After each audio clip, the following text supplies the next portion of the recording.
Depuis l'aube de la vie sur Terre, la lumière et l'obscurité donnent le tempo du vivant. Ce n'est pas seulement une alternance de jour et de nuit, mais un mouvement profond, inscrit dans chaque organisme. Des formes de vie les plus simples aux mammifères, tout a appris à vivre en suivant cette pulsation.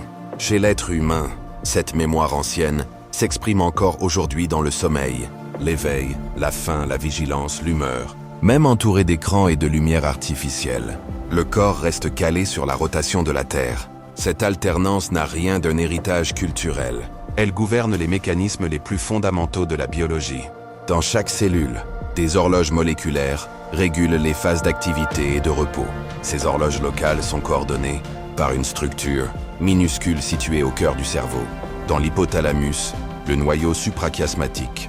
Il reçoit directement les informations lumineuses de la rétine et synchronise l'ensemble du corps par des signaux nerveux et hormonaux.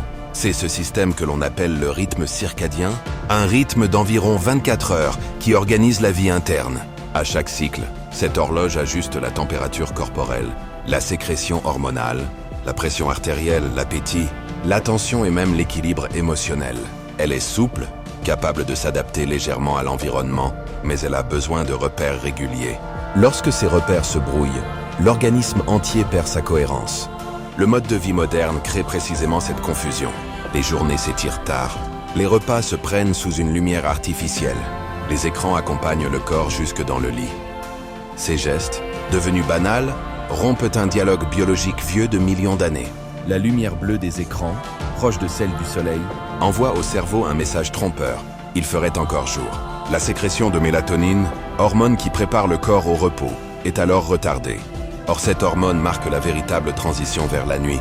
Elle fait baisser la température corporelle, diminue la vigilance et permet l'endormissement. Lorsque la mélatonine tarde à monter, le cortisol, hormone de l'éveil et de l'action, continue de circuler. Le corps reste en état d'alerte alors qu'il devrait entrer en réparation. L'endormissement devient difficile, le sommeil se fragmente et le réveil laisse une sensation de fatigue persistante. Ce désalignement hormonal répété nuit après nuit suffit à altérer l'humeur, la patience et la clarté mentale.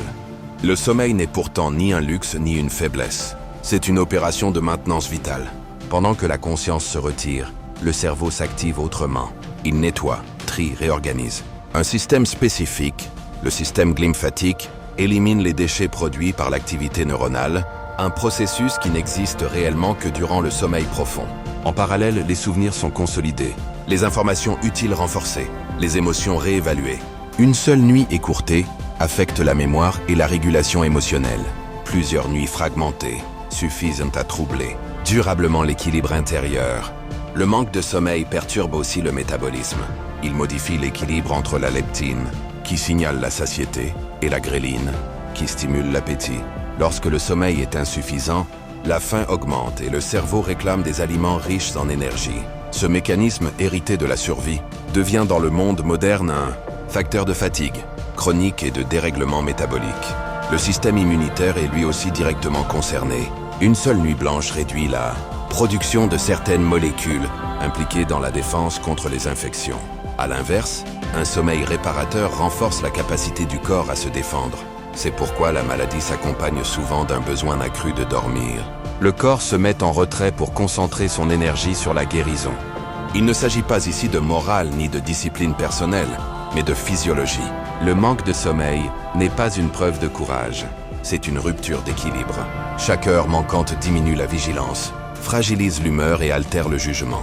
Pourtant, notre société valorise la performance continue, comme si la fatigue était une faiblesse à dépasser. Le cerveau humain, lui, ne peut maintenir une attention soutenue sans repos. Il s'épuise, et avec lui s'éteint la clarté intérieure. Dormir n'est donc pas une fuite hors de la vie active, mais une condition de la lucidité. Le sommeil profond restaure l'équilibre entre émotion et raison. Sans cette alternance, la conscience sature, le corps se désorganise et la fatigue devient chronique. Ce n'est pas de la paresse, mais une perte de rythme. La lumière joue ici un rôle central. Elle n'est pas seulement perçue par les yeux, elle informe l'ensemble du corps. Chaque matin, la lumière naturelle remet à l'heure les horloges internes.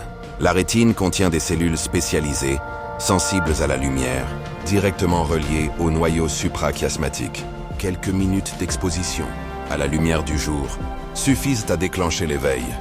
La mélatonine chute, le cortisol augmente légèrement, la température corporelle remonte et le cerveau se prépare à l'attention. À l'inverse, la lumière artificielle tardive perturbe cette synchronisation. Les écrans émettent une lumière riche en bleu qui trompe le cerveau. La nuit perd sa frontière. L'endormissement devient plus difficile, le sommeil plus léger. Cette exposition nocturne est aujourd'hui reconnue comme un facteur majeur de dérèglement circadien. Nous avons ainsi conquis la nuit grâce à l'électricité, mais nous avons perdu la qualité du repos. Les villes ne dorment plus, le corps non plus. Privé de repères, il ne sait plus quand ralentir. La fatigue s'installe, accompagnée d'un sentiment diffus de confusion intérieure. La coordination de l'ensemble, de ces rythmes internes est ce que les chercheurs appellent l'entraînement circadien. Lorsque les horaires deviennent irréguliers, que les repas se déplacent, que le stress s'installe, cette coordination se défait. Les organes ne travaillent plus ensemble. Une sensation d'être constamment à contretemps apparaît, avec son cortège de fatigue, d'irritabilité et de troubles digestifs. Restaurer l'harmonie ne consiste pas à dormir davantage par la force de la volonté, mais à redonner une structure au temps. Le corps fonctionne mieux lorsqu'il peut anticiper. La régularité n'enferme pas, elle libère. Elle économise l'énergie mentale et soutient la stabilité émotionnelle. Le sommeil n'est jamais un acte isolé. Il est la conséquence d'un ensemble de signaux cohérents. On ne s'endort pas parce qu'on le décide, mais parce que la lumière baisse, que la température chute, que la respiration ralentit et que le corps reconnaît enfin la nuit. L'insomnie n'est pas un échec de la volonté, mais un désordre du rythme. Dans une société qui valorise l'accélération permanente, cette évidence s'est perdue. La biologie humaine, elle, n'a pas changé. Elle reste accordée au lever et au coucher du soleil. La technologie peut repousser le sommeil, mais elle ne peut abolir la fatigue. Le corps parle un langage simple. Quand les signaux sont clairs, il se détend. Quand ils se contredisent, il résiste. Le sommeil lent profond répare le corps. Le sommeil paradoxal, lui, intègre les émotions et favorise la créativité. Interrompre ces cycles, c'est empêcher cette réparation silencieuse. La nuit n'est pas une absence, mais une autre forme de présence, tournée vers l'intérieur. Respecter ces rythmes n'est pas renoncer à la liberté. C'est reconnaître que la liberté réelle s'exerce à l'intérieur des lois du vivant.